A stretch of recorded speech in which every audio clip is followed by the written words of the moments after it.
YouTube नगरवासियों, स्वागत है आपका अमेजिंग सर यूट्यूब चैनल पर। आज हम आपको high school 2023 Hindi question paper को, जिसका कोड DF है, पूरा सॉल्व कराएंगे। तो चलो शुरू करते हैं। पहला प्रश्न है, हंस पत्रिका के प्रथम संपादक थे। सही ऑप्शन है ऑप्शन ए प्रेमचंद। दूसरा प्रश्न है, शुक्ल युग के प्रसिद्ध उपन्यासकार हैं। सही ऑप्शन है सी भगवती चरण वर्मा। अगला प्रश्न है, नीड़ का निर्माण फिर किस विधा की रचना है। सही ऑप्शन है बी आत्मकथा। अगला प्रश्न है, चेखव एक इंटरव्यू के लेखक हैं। सही ऑप्शन है ऑप्शन ए राजेंद्र यादव। अगला प्रश्न है, ध्रुव स्वामिनी नाटक के रचनाकार हैं। सही ऑप्शन है ऑप्शन सी जयशंकर प्रसाद। अगला प्रश्न है, रीतिकाल की रचना है। रीतिकाल की रचना है रामचंद्रिका। ऑप्शन डी सही है। अगला प्रश्न है, तार सप्तक का प्रकाशन वर्ष है। सही ऑप्शन होगा सन 1943 ईस्वी, यानी ऑप्शन बी। अगला प्रश्न है, लोकायतन के रचनाकार हैं। सही ऑप्शन होगा सुमित्रा नंदन पंत। अगला प्रश्न है, बहुरी अकेला के रचनाकार हैं। सही ऑप्शन होगा ऑप्शन ए अशोक वाजपेयी। अगला प्रश्न है, रीतिकाल किस समयावधि में माना जाता है।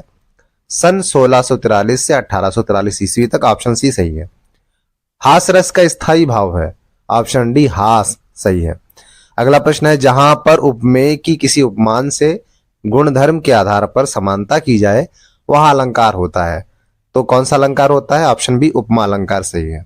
अगला प्रश्न है, रोला छंद के प्रत्येक चरण में मात्राएं होती है। कितनी मात्राएं होती हैं। 24। ऑप्शन बी सही है। अनुग्रह शब्द में प्रयुक्त उपसर्ग है अनु। ऑप्शन सी सही है। तस्य का विभक्ति और वचन है। सही ऑप्शन होगा ऑप्शन डी षष्ठी एक वचन। अगला प्रश्न है, पंचवटी में कौन सा समास है। पंच वटों का समूह यानी कि द्विगु समास। ऑप्शन सी सही है। अगला प्रश्न है, सूरज का तत्सम रूप है। सही ऑप्शन होगा ऑप्शन ए सूर्य। अगला प्रश्न है, निम्नलिखित में से संयुक्त वाक्य है। ऑप्शन बी सही है। वह लड़का गांव में गया और बीमार हो गया। अगला प्रश्न है, वाच्य के भेद है। तो वाच्य के 3 भेद हैं। ठीक है, एक होता है कर्तृवाच्य, फिर अकर्तृवाच्य में कर्मवाच्य और भाववाच्य। अगला प्रश्न है, विशेषण पदों के परिचय में बताया जाता है। तो ऑप्शन बी भेद लिंग वचन विशेष सही है। खंड बा का पहला प्रश्न है, दूसरी बात जो इस संबंध में विचारणीय है वह यह है कि संस्कृति अथवा सामूहिक चेतना ही हमारे देश का प्राण है। इसी नैतिक चेतना के सूत्र से हमारे नगर और ग्राम, हमारे प्रदेश और समुदाय, हमारे विभिन्न वर्ग और जातियां आपस में बंधी हुई हैं। जहां उनमें और सब तरह की विभिन्नताएं हैं वहां उन सब में यह एकता है। इसी बात को ठीक तरह से पहचान लेने से बापू ने जनसाधारण को बुद्धिजीवियों के नेतृत्व में क्रांति करने के लिए तत्पर करने के लिए इसी नैतिक चेतना का सहारा लिया था। इस पर आधारित प्रश्न है, उपर्युक्त गद्यांश के पाठ और लेखक का नाम लिखिए। गद्यांश के रेखांकित अंश की व्याख्या कीजिए। फिर है, बापू ने क्रांति करने के लिए किसका सहारा लिया था। चलो प्रश्नों के उत्तर लिख लेते हैं। हेडिंग डालेंगे संदर्भ। प्रस्तुत गद्यांश हमारी पाठ्य पुस्तक में संकलित भारतीय संस्कृति शीर्षक पाठ से उद्धृत किया गया है, जिसके लेखक डॉक्टर राजेंद्र प्रसाद जी हैं। फिर अगला प्रश्न है, गद्यांश के रेखांकित अंशों की व्याख्या कीजिए। रेखांकित अंश है, इसी नैतिक चेतना के सूत्र से हमारे नगर और ग्राम, हमारे प्रदेश और समुदाय, हमारे विभिन्न वर्ग और जातियां आपस में बंधी हुई हैं। जहां उनमें और सब तरह की विभिन्नताएं हैं वहां उन सब में यह एकता है। आओ इसकी व्याख्या कर लेते हैं। हेडिंग डालेंगे रेखांकित अंश की व्याख्या। हेडिंग के अंतर्गत लेखक कहता है कि हमारे देश की संस्कृति ही देश की नैतिक चेतना है। इसी के बल पर ग्राम, नगर, संप्रदाय, वर्ग, जातियां एवं अन्य विविधताएं आपस में बंधी हैं। हमारी संस्कृति अनेकता को एकता में बांधने का सत प्रयास करती है। अगला प्रश्न है, बापू ने क्रांति करने के लिए किसका सहारा लिया था। इसका उत्तर लिख लेंगे, बापू ने क्रांति करने के लिए अहिंसा, सेवा और त्याग का सहारा लिया था। अथवा करके अगला गद्यांश है, मैं ब्राह्मणी हूं, मुझे तो अपने धर्म अतिथि देव की उपासना का पालन करना चाहिए, परंतु यहाँ नहीं सब विधर्मी दया के पात्र नहीं, परंतु यह दया तो नहीं, कर्तव्य करना है तब। मुगल अपनी तलवार टेक कर खड़ा हुआ। ममता ने कहा, क्या आश्चर्य है कि तुम भी छल करो। ठहरो, छल नहीं तब नहीं स्त्री, जाता हूं तैमूर का वंशधर स्त्री से छल करेगा, जाता हूं भाग का खेल है। इस गद्यांश पर आधारित 3 प्रश्न है। उपर्युक्त गद्यांश के पाठ और लेखक का नाम लिखिए। गद्यांश के रेखांकित अंश की व्याख्या कीजिए। छल नहीं तब नहीं स्त्री, जाता हूं तैमूर का वंशधर स्त्री से छल करेगा, जाता हूं वाक्य किसने कहा और क्यों। पहला प्रश्न है, उपर्युक्त गद्यांश के पाठ और लेखक का नाम लिखिए। हेडिंग डालेंगे संदर्भ, लिख लेंगे प्रस्तुत गद्यांश हमारी पाठ्य पुस्तक से संकलित ममता शीर्षक पाठ से उद्धृत किया गया है, जिसके लेखक जयशंकर प्रसाद हैं। अगला प्रश्न है गद्यांश के रेखांकित अंश की व्याख्या कीजिए। हेडिंग डालेंगे रेखांकित अंश की व्याख्या। पढ़ लेते हैं। रेखांकित अंश है, मैं ब्राह्मणी हूं, मुझे तो अपने धर्म अतिथि देव की उपासना का पालन करना चाहिए, परंतु यहाँ नहीं सब विधर्मी दया के पात्र नहीं, परंतु यह दया तो नहीं, कर्तव्य करना है तब। चलो इसकी व्याख्या कर लेते हैं। जयशंकर प्रसाद कहते हैं कि ममता गुप्त सम्राटों के खंडर बन चुके वृक्षों की छाया में बैठी वहां पाठ कर रही थी। तभी वहां शेरशाह सूरी से हारा हुआ मुगल राजा हुमायूं शरण मांगने आता है, जिसे देख उसमें रक्त की प्यास दिखाई देती है और जिसे देखकर वह उसे शरण देने से मना कर देती है। परंतु अगले ही क्षण वह सोचती है कि मैं तो ब्राह्मणी हूं, मेरे लिए तो अतिथि ईश्वर के समान है, इसलिए दया न सही परंतु अपने कर्तव्य का निर्वाह अवश्य ही करना है। भले ही सभी धर्मी दया के पात्र नहीं, परंतु वह अपना कर्तव्य अवश्य पूरा करेगी। अगला प्रश्न है छल नहीं तब नहीं स्त्री जाता हूं, तैमूर का वंशधर स्त्री से छल करेगा, जाता हूं वाक्य किसने कहा और क्यों? इसका उत्तर लिख लेते हैं। यह वाक्य हुमायूं ने ममता से कहे थे। ममता द्वारा उस पर शंका करना उसे अच्छा नहीं लगता, क्योंकि उसे अपने तैमूर का वंशज होने पर गर्व है। वह कभी किसी स्त्री से छल नहीं कर सकता। फिर पद्यांश पर आधारित प्रश्नोत्तर है। लिखा है सहे वार पर वार अंत तक, लड़ी वीर बाला सी, आहुति सी गिर पड़ी चिता पर, चमक उठी ज्वाला सी, बढ़ जाता है मान वीर का, रण में बलि होने से, मूल्यवती होती सोने की भस्म यथा सोने से। इस पर आधारित प्रश्न है। उपयुक्त पद्यांश का संदर्भ लिखिए, रेखांकित अंश की व्याख्या कीजिए और उपयुक्त गद्यांश में किसकी वीरता का वर्णन किया गया है। प्रथम प्रश्न है उपयुक्त पद्यांश का संदर्भ लिखिए।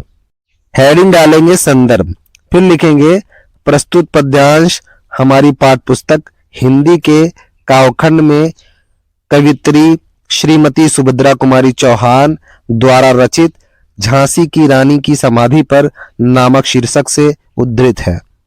अगला प्रश्न है रेखांकित अंश की व्याख्या कीजिए। रेखांकित अंश है सहे वार पर वार अंत तक, लड़ी वीर बाला सी, आहुति सी गिर पड़ी चिता पर, चमक उठी ज्वाला सी। हेडिंग डालेंगे रेखांकित अंश की व्याख्या। कवित्री झांसी की रानी की समाधि को देखकर कहती है कि समाधि के आसपास ही कहीं वह स्थान है जहां पर रानी लक्ष्मीबाई प्रहार सहते हुए भी वीर बाला के समान लड़ती रही। अंत में वह यज्ञ में आहुति के समान चिता पर गिर पड़ी और अग्नि की लपटों के समान ही उसका यश चमक उठा। फिर प्रश्न है उपयुक्त पद्यांश में किसकी वीरता का वर्णन किया गया है। प्रस्तुत पद्यांश में झांसी की रानी लक्ष्मीबाई की वीरता का वर्णन किया गया है। अथवा करके अगला पद्यांश है किलकत कान घुटुरवन वावत, मनमय कनक नंद के आंगन बिंब पकड़े धावत, कबहू निरख हरिया पुछा को करसों पकड़न चाहत, किलक हसत राजत द्वैदतिया पुनि पुनि तिहि अवगाहत, कनक भूमि पर कर पग छाया या उपमा एक राजति, करि करि प्रतिपद प्रतिमनि वसुधा कमल बैठकी साजति, बाल दशा सुख निरख जसोदा पुनि पुनि नंद बुलावती, अचरा तरले ढाक सूर्य के प्रभु को दूध पियावत। इस पद्यांश पर आधारित प्रश्न है। उपयुक्त पद्यांश का संदर्भ लिखिए, रेखांकित अंश की व्याख्या कीजिए। उपयुक्त पद्यांश में किसकी बाल क्रीड़ाओं का कवि ने वर्णन किया है। प्रथम प्रश्न है उपयुक्त पद्यांश का संदर्भ लिखिए। हेडिंग डालेंगे संदर्भ, लिखेंगे प्रस्तुत पद्यांश हमारी पाठ्य पुस्तक हिंदी के काव्यखंड में सूरदास द्वारा रचित सूरसागर ग्रंथ से पद नामक शीर्षक से उद्धृत है। अगला प्रश्न है रेखांकित अंश की व्याख्या कीजिए। रेखांकित अंश किलकत कान घुटरोन आवत, मणिमय कनक नंद के आंगन बिंब पकड़े धावत, कबहू निरख हरिया पुछा को करसों पकड़न चाहत, किलक हसत राजत द्वैदतिया पुनि पुनि तिहि अवगाहत। हेडिंग डालेंगे रेखांकित अंश की व्याख्या। कवि सूरदास जी श्री कृष्ण की बाल मनोवृत्तियों का वर्णन करते हुए कहते हैं कि बालक कृष्ण किलकारी भरते हुए घुटनों के बल चल रहे हैं।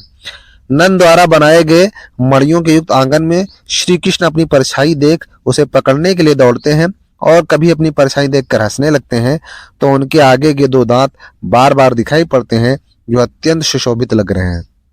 अगला प्रश्न है उपयुक्त पद्यांश में किसकी बाल क्रीड़ाओं का कवि ने वर्णन किया है। तो उसका उत्तर लिखेंगे उपयुक्त पद्यांश में कवि ने श्री कृष्ण की बाल क्रीड़ाओं का वर्णन किया गया है। संस्कृत के गद्यावतरणों का संदर्भ सहित अनुवाद करना है। पहला दिया गया है गद्य अवतरण। तस्य ताम वार्ता श्रुत्वा सा चतुरः ग्रामीण अकथयत भो वयम अशिक्षिताः भवान् च शिक्षिताः, वयम् अल्पज्ञा भवान् च बहुज्ञा, इत्येवं विज्ञाय अस्माभिः समयः कर्तव्यः। वयं परस्पर परहेलिकां प्रक्ष्यामः, यदि भवान् उत्तरं दातुं समर्थः न भविष्यति तदा भवान् 10 रूप्यकाणि दास्यति। यदि वयम् उत्तरं दातुं समर्थः न भविष्यामः तदा 10 रूप्यकाणाम् अर्धं 5 रूप्यकाणि दास्यामः। चलो सबसे पहले इसका संदर्भ लिख लेते हैं। प्रस्तुत गद्यांश हमारी पाठ्य पुस्तक के संस्कृत परिचायिका खंड के प्रबुद्धो ग्रामीणा नामक पाठ से उद्धृत है। इसमें एक यात्रा के समय नागरिकों और ग्रामीणों के बीच ठनी शर्त का उल्लेख किया गया है। चलो इसका हिंदी अनुवाद कर लेते हैं। तस्य ताम वार्ताम श्रुत्वा स चतुरः ग्रामीण अकथयत्। उसकी इस बात को सुनकर चतुर ग्रामीण ने कहा, भो वयम अशिक्षिताः भवान् च शिक्षितः, वयम अल्पज्ञा भवान् च बहुज्ञा, इत्येवं विज्ञाय अस्माभिः समयः कर्तव्यः। हे भाई, हम लोग अशिक्षित हैं, आप शिक्षित हैं, हम थोड़ा जानने वाले हैं, आप बहुत जानने वाले हैं, यह सोचकर हमें शर्त तय करनी चाहिए। वयम परस्पर परहेलिकां प्रक्ष्यामः, हम आपस में पहेलियां पूछेंगे। यदि भवान उत्तरम दातुम समर्था न भविष्यति तदा भवान 10 रूप्यकाणि दास्यति। यदि आप उत्तर देने में समर्थ न होंगे तो आप 10 रुपये देंगे। यदि वयम उत्तरम दातुम समर्था न भविष्यामः तदा 10 रूप्यकाणाम् अर्धम 5 रूप्यकाणि दास्यामः। और यदि हम उत्तर देने में समर्थ न होंगे तो हम 10 के आधे 5 रुपये देंगे। अथवा करके अगला संस्कृत गद्यांश है।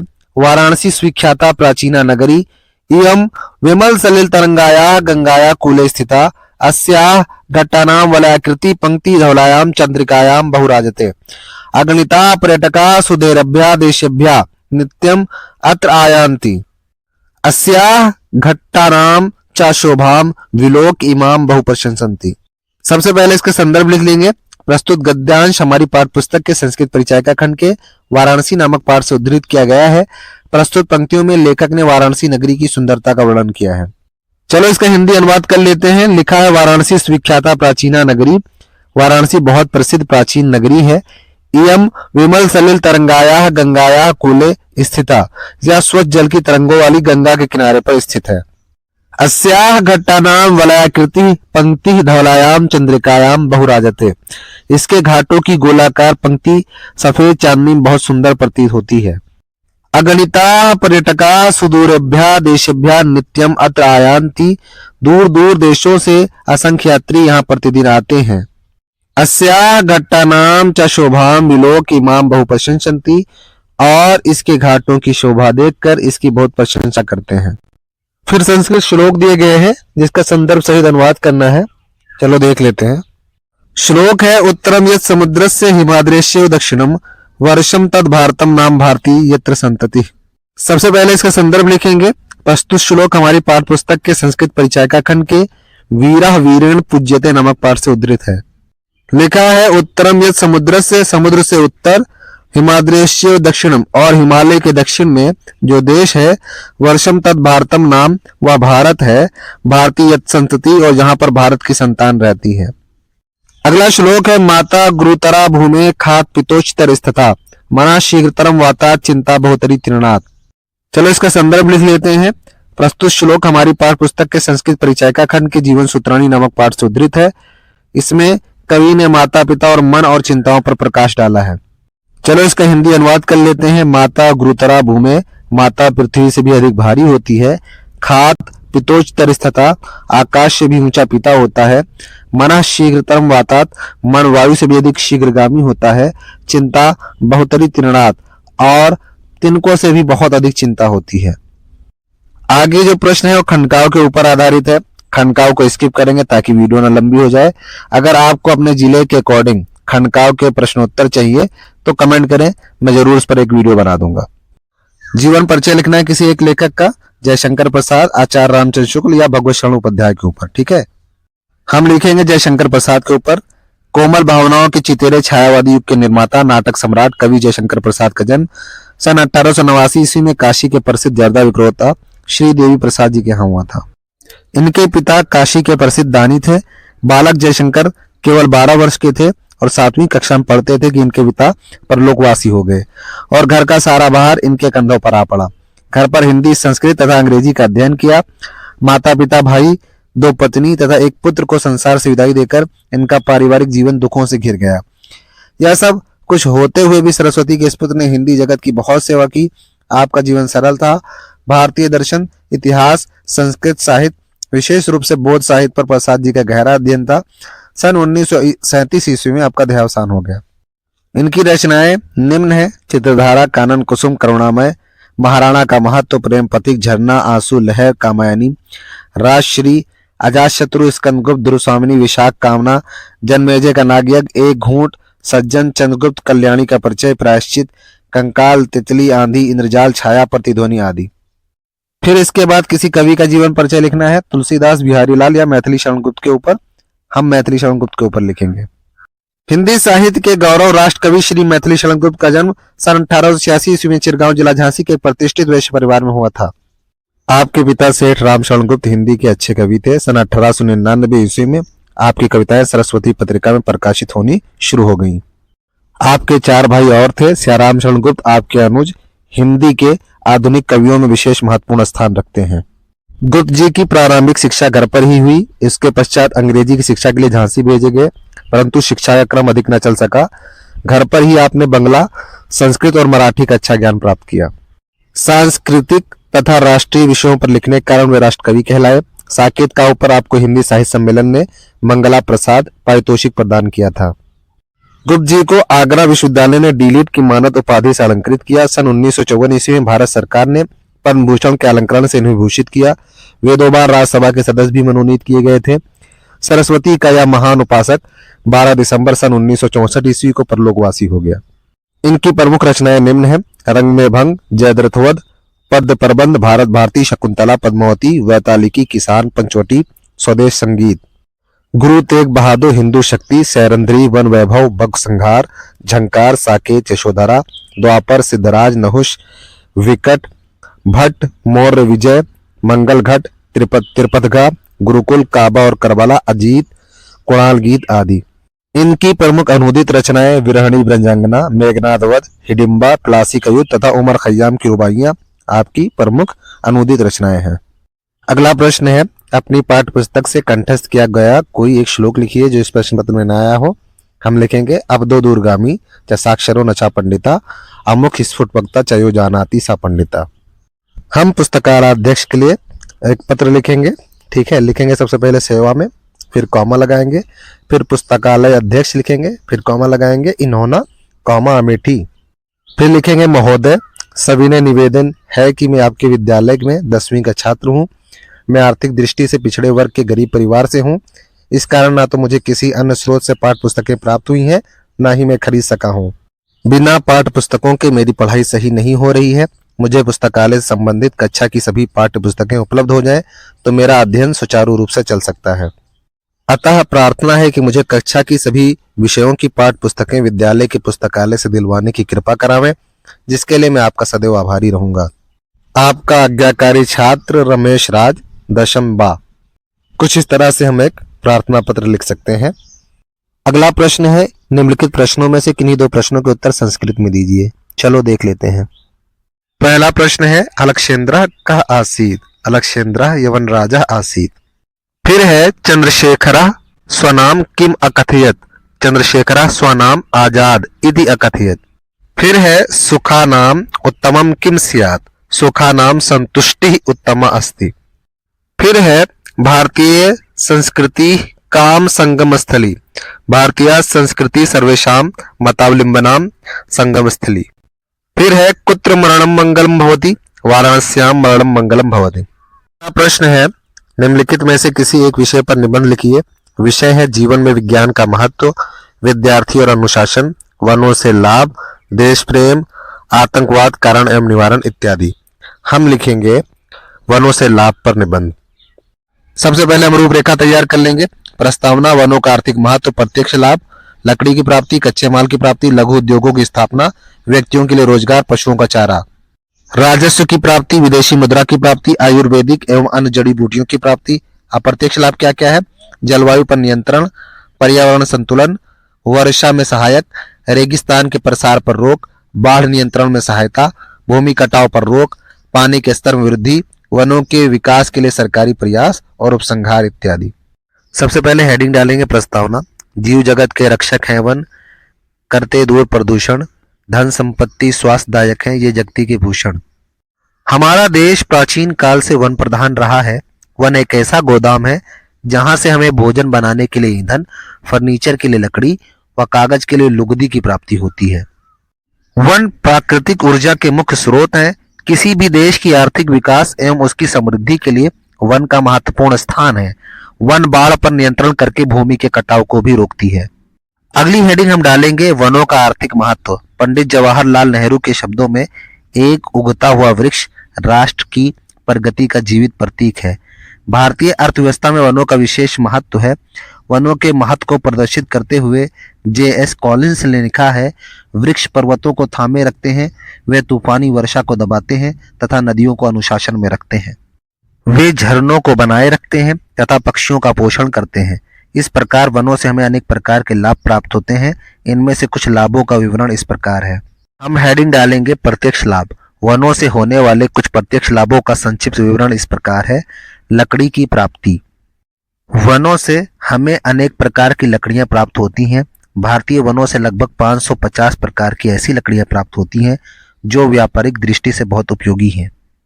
इनमें से साल, सागौन, चीड़, देवदार, शीशम, आबनूस तथा चंदन आदि की लकड़ियां मुख्य हैं। अगला बिंदु लिखेंगे कच्चे माल की प्राप्ति। वनों से हमें उद्योगों के लिए कच्चे माल की प्राप्ति होती है। वनों से हमें लाख, चपड़ा, गोंद, शहद, कत्था, छालें, बांस एवं बैंत, जड़ी बूटियां, जानवरों के सींग, खाल इत्यादि प्राप्त होते हैं। फिर हेडिंग डालेंगे लघु उद्योगों की प्राप्ति। वनों से प्राप्त वस्तुओं का उपयोग करके भारत में अनेक लघु उद्योग जैसे टोकरियां एवं बैंत बनाना, रस्सी बटना, बीड़ी बांधना, गोंद तथा शहद एकत्र करना इत्यादि है। फिर हेडिंग बनाएंगे, लिखेंगे व्यक्तियों के लिए रोजगार। ऐसा अनुमान है कि भारत में लगभग 7.5 करोड़ व्यक्तियों की जीविका वनों पर आश्रित है। फिर लिखेंगे पशुओं का चारा। पशुओं के लिए बड़ी मात्रा में चारा हमें वनों से ही प्राप्त होता है। इसके अतिरिक्त वन पशु पक्षियों के पोषण भी करते हैं। अगला बिंदु लिखेंगे राजस्व की प्राप्ति। सरकार को वनों का उपयोग करने से राजस्व तथा नीलामी, रॉयल्टी के रूप में करोड़ों रुपये की प्राप्ति होती है। फिर बिंदु लिखेंगे विदेशी मुद्रा की प्राप्ति। विभिन्न वन पदार्थों जैसे लाख, तारपीन का तेल, चंदन का तेल एवं चंदन की लकड़ी और उनसे बनी वस्तुओं का निर्यात करके प्रतिवर्ष लगभग 50 करोड़ की विदेशी मुद्रा प्राप्त होती है। अगला बिंदु लिखेंगे आयुर्वेदिक एवं अन्य जड़ी बूटियों की प्राप्ति। भारतीय वनों से अनेक प्रकार की जड़ी बूटियों की प्राप्ति होती है जिनसे कई प्रकार के रोगों का उपचार किया जाता है। अगला बिंदु लिखेंगे अप्रत्यक्ष लाभ। वनों से हमें अनेक प्रकार के अप्रत्यक्ष लाभ होते हैं जो इस प्रकार हैं। पहला बिंदु लिखेंगे जलवायु पर नियंत्रण। वातावरण के तापक्रम, नमी तथा वायु प्रवाह को नियंत्रित करके वन जलवायु को संतुलित बनाए रखते हैं। वन तूफानी हवाओं को रोककर उनका वेग कम करते हैं जिससे उनसे होने वाले विनाश से रक्षा होती है। अगला बिंदु है पर्यावरण संतुलन। वन कार्बन डाइऑक्साइड का शोषण कर अपना भोजन बनाते हैं जबकि अन्य जीवधारी कार्बन डाइऑक्साइड छोड़ते हैं। इस प्रकार वातावरण में कार्बन डाइऑक्साइड की मात्रा बढ़ नहीं पाती और पर्यावरण संतुलन बना रहता है। अगला बिंदु है वर्षा में सहायक। वन वर्षा कराने में मदद करते हैं अतः वनों को वर्षा का संचालक कहा जाता है। वनों से वर्षा होती है और वर्षा से वन बढ़ते हैं। अगला बिंदु है रेगिस्तान के प्रसार पर रोक। वन रेगिस्तान के प्रसार को रोकते हैं। वे तेज आंधियों को रोककर वर्षा को आकर्षित करके तथा मिट्टी के कणों को अपनी जड़ों में बांधकर रेगिस्तानों के प्रसार पर रोक लगाते हैं। अगला बिंदु है बाढ़ नियंत्रण में सहायता। वनों से बाढ़ नियंत्रण में सहायता मिलती है। भूमि का कटाव कम होने से नदियों और तालाबों में मिट्टी का भराव नहीं होता और बाढ़ की संभावना कम हो जाती है। अगला बिंदु लिखेंगे भूमि कटाव पर रोक। वनों की जड़ें भूमि कड़ों को बांधे रखती हैं जिससे वर्षा का पानी भूमि को नहीं काट पाता। इससे भूमि कटाव रुकता है। अगला बिंदु है पानी के स्तर में वृद्धि। वृक्षों की जड़ों द्वारा रोका गया पानी भूमि में अंदर चला जाता है जिससे भूगर्भीय पानी के स्तर में वृद्धि होती है। अगला बिंदु है वनों के विकास के लिए सरकारी प्रयास। देश की वन संपदा को देखते हुए भारत सरकार ने इसके विकास के लिए अनेक महत्वपूर्ण कदम उठाए हैं। 1956 ईस्वी में अधिक वृक्ष लगाओ आंदोलन आरंभ किया गया जिसे वन महोत्सव का नाम दिया गया। 1965 ईस्वी में सरकार ने केंद्रीय वन आयोग की स्थापना की। वनों के विकास के लिए देहरादून में वन अनुसंधान संस्थान स्थापित किया गया है।